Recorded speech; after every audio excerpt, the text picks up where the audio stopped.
Hello বন্ধুরা, good afternoon. সবাই কেমন আছো? কালকে তো খুব শান্তিতে ছিলাম, ঠান্ডা ঠান্ডা ওয়েদার। আজকে আবার প্রচণ্ড গরম দিচ্ছে। তো জানো তো, বাড়িতে জল থাকলে কত কাজ থাকে বাড়ি পরিষ্কার করা। তাও আমার চাতাল থেকে এখনও নামিনি, জল আছে। দেখো, আমি আজকে বেশি কিছু করতে পারিনি, কেননা বাইরের কাজ করতে করতেই আমার 1:30 বেজে গেছে। 1:30টার সময় স্নান করে ঘরে এসেছি। তো তারপর আমার বড়ও আজকে খাবে না দুবেলা।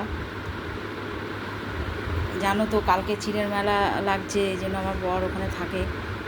তো ওইখানেই খাওয়া দাওয়া হবে। আমি একার জন্য আর কি করব বলো? একার জন্য রান্না করতে ইচ্ছা করছে তো, করতে ইচ্ছা করে। তো দেখো, আমি একার জন্য এই যে ওল ভাতে, আলু ভাতে দিয়েছি, গোটা একটা পেঁয়াজ দিয়েছি, আর লঙ্কাগুলো দেখো মোটা মোটা। আর দেখো, বাসি ডাঁটা চচ্চড়ি, পাট শাক, এগুলো কালকে। আর এখানে দেখো আলু ভাজা আছে, এখানে দেখো আলু পোস্ত। এগুলো দিয়ে আমি খাবো আজকে, কেননা আমার বর খাবে না, আমার কোনো চিন্তা নেই। আর মেয়ে ছেলে মানুষ জানোই তো, একার জন্য আর কি করব, সিদ্ধ ভাত হলেই হয়ে যায়। তো এইবেলা তো খাই, তারপরে দেখা যাবে। ভিডিওটা যদি ভালো লাগে একটু লাইক কমেন্ট শেয়ার করবে, করে পাশে থাকবে।